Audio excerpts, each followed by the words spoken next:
Athletic activity manage करना, family को manage करना, बच्चों के साथ टाइम स्पेंड करना, ये सब चीज़ें आई थिंक हमको मैनेज करनी पड़ती हैं।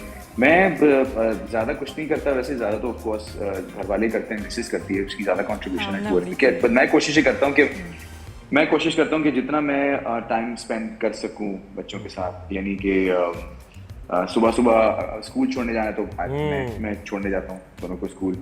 वो एक टाइम होता है अच्छा बच्चों के साथ इंटरेक्ट करने का, उनके साथ। मैं I wake up early with the kids, मैं सुबह सुबह जल्दी उठ जाता हूँ और बच्चों को स्कूल छोड़ा, उनके साथ वक्त गुजारा, उसके बाद फिर जिम चले गए, उसके बाद और देखिए ना, शादी को भी इतने साल हो जाते हैं, ड्रामों में भी देखते हैं डिफरेंट प्रॉब्लम्स आने शुरू होते हैं। वो आपको कहाँ लगता है कि जो किस तरह के प्रॉब्लम्स आते हैं और उनको कैसे फिर हैंडल करें? ये तो बहुत रिलेटिव सी बात है। कॉमन मेरे ख्याल में टाइम देना पड़ता है, एंड कम्युनिकेशन, अटेंशन, कम्युनिकेशन। बिल्कुल, दोनों मियाँ बीवी को एक दूसरे को टाइम देना होता है, अटेंशन देनी होती है, रिलेशनशिप में वो स्पार्क मेंटेन करने के लिए आपको वक्त गुजारना होता है, मोमेंट्स क्रिएट करने होते हैं। और ये कुछ चीजें नेचुरली आती हैं, कुछ चीजें आपको कॉन्शियसली भी क्रिएट करनी पड़ती है। बिल्कुल, कुछ over time you have to create those moments. बिल्कुल मैच्योरिटी आती है। जुनैद, मुझे बताइए, एक तो अपनी फैमिली की बात हो गई ना, एक प्रोफेशनल लाइफ में मैंने कभी यानी कंट्रोवर्सी उस तरह जुनैद को या मतलब ओवर एक्सप्रेसिव होते हुए नहीं देखा। सोशल मीडिया पे हम देख रहे थे, या अपनी राय देना, कमेंट करना, तो ये इंटेंशनली करते हो या नेचर का हिस्सा है कि बस ठीक है यार छोड़ो, मुझे क्या बात करनी है इस बारे में, और इसलिए कंट्रोवर्सी? एक तो मेरी नेचर का हिस्सा भी है, हाँ, एक तो मेरी नेचर का हिस्सा भी है। बचपन से भी मैं थोड़ा खामोश तबीयती था, लेकिन ऑफ कोर्स ऐसा नहीं है कि मैं ओपिनियन रखता नहीं चीज़ों के बारे में, लेकिन I consciously make an effort not to really share my opinion on social media. कुछ चीज़ें आपकी पर्सनल होती हैं, कुछ ओपिनियंस आपके पर्सनल होते हैं, और आई थिंक मैं उस कैटेगरी ऑफ परफॉर्मर्स या एक्टर से बिलोंग करता हूँ। हमने तो ये कंट्रोवर्सीज क्रिएट करने वाली चीज़ तो सोची भी नहीं थी, ना देखी भी नहीं थी। हम तो सीधा काम पे फोकस करते थे, गाने भी बनाए तो उस सोच से बनाए कि यार दिल से क्या निकल रहा है, ना ये कि आसपास क्या चल रहा है या वो क्या हो रहा है, दिल से क्या निकल रहा है। एक्टिंग भी इसलिए की कि क्राफ्ट में थोड़ा सा बेहतर आना था या अपने आप को कैसे एक्सप्रेस करना था।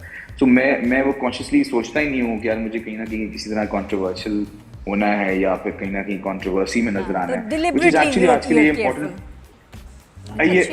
ये आजकल ये टूल है भी सोशल मीडिया पर रेलेवेंट रहने के लिए कि आपको हल्की कंट्रोवर्सी क्रिएट करनी पड़ती है, nothing wrong with it. I think हम आपको जो एनवायरनमेंट के फ्लो के हिसाब से चलना चाहिए, लेकिन मेरी अपनी एक नेचर है कि मैं कहता हूं यार मैं क्यों अपने आप अपनी नहीं, और बड़े जंपर्स होते हैं जो बीच में आ जाते हैं कि हम भी जरा आ जाए ना, हमें भी साढ़े पल भी देखो। जुनैद, कोई ऐसी फीमेल फैन कोई याद है, किसी का लेटर आया हो, किसी का मैसेज आया हो, या कोई जहां आप जा रहे पहुंच गई हो, ऑब्सेस्ड, ऐसी कोई वियर्ड सी कोई बात याद है फीमेल फैन?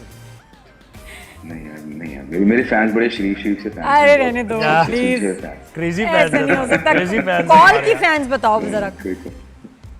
नहीं कोई ऐसी क्रेजी फैन स्टोरी नहीं। अब फैंस आते हैं और वो बड़ा आपसे प्यार करते हैं, प्यार से मिलते हैं, ऑटोग्राफ्स लेते हैं। कभी किसी ने कहा भी यहाँ ऑटोग्राफ दे दें, किसी ने कहा यहाँ ऑटोग्राफ दे दें बाजू में।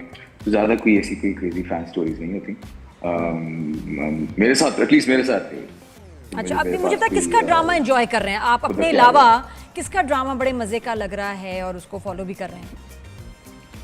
अपने अलावा अभी आजकल वैसे मौका मिल नहीं रहा देखने का। आप नाम लें तो 2-3 अच्छे ड्रामे। अरे बहुत डॉक्टर बहू है, बस तेरा नाम हो, फरहान सईद का वो बस तेरा नाम हो, बड़ा मजे का है।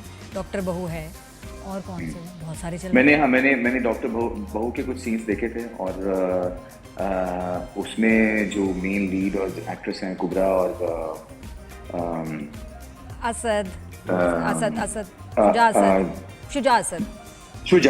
शुजा, उनके सीन्स बड़े अच्छे थे। The chemistry was very good. Mehreen Jabbar after काफ़ी सालों के बाद मेहरीन जब्बार का काम जो है वो लोगों ने रिकग्नाइज किया। She is a wonderful director. Work with way back 2010 में हमने बताया जान किया था, and she is a brilliant director. But now काफ़ी टाइम बाद उनका काम अच्छा रिकग्नाइज हुआ है, एंड ग्लैड के लोगों ने पहचाना है कि हाउ टैलेंटेड है। एग्जैक्टली। और अच्छा ये बताएं, एक अभी ड्रामे में बताएं कि एक्टर्स के साथ कितना आप टाइम गुजारते हैं, तो उनकी नेचर के बारे में भी पता चलता है। जब 2-3 एक्टर्स का पूछेंगे, मोमना इकबाल से शुरू करते हैं। हाउ वाज द एक्सपीरियंस, और उसकी कोई आदतें बताओ खास मजे की।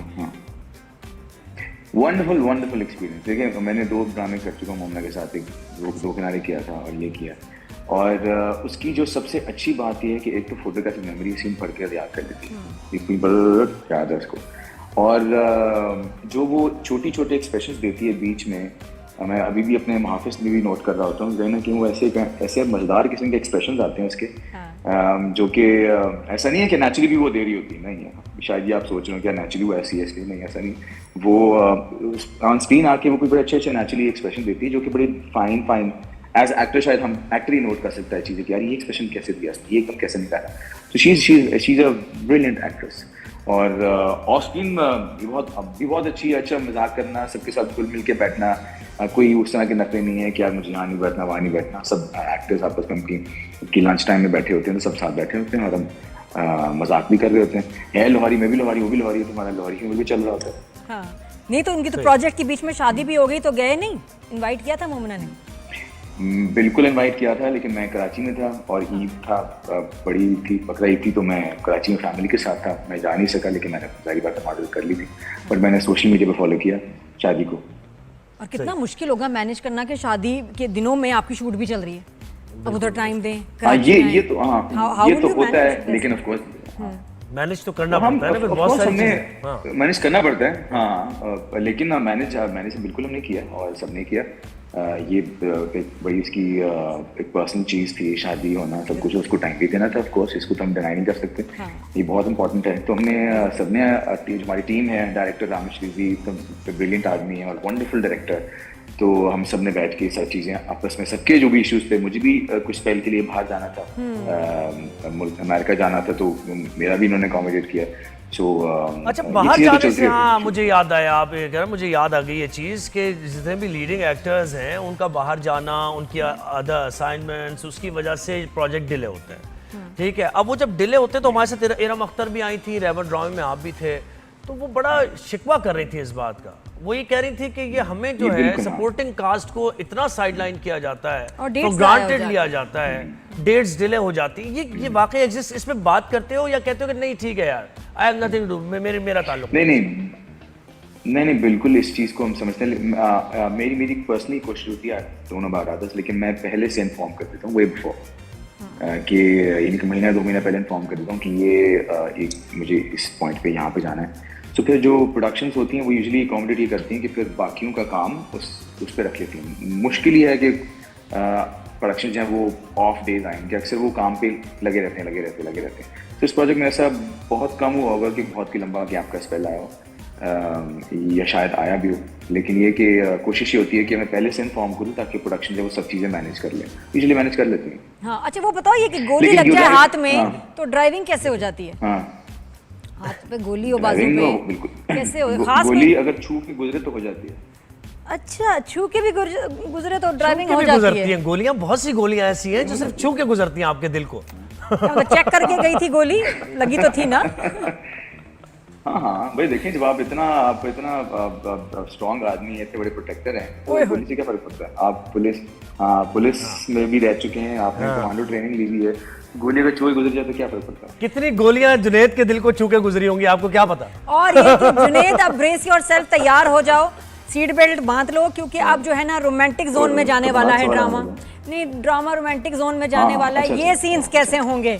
अब वो पार्ट आने लगा है जो तुम्हें खास पसंद नहीं और मुश्किल है, कैसे करोगे भाई?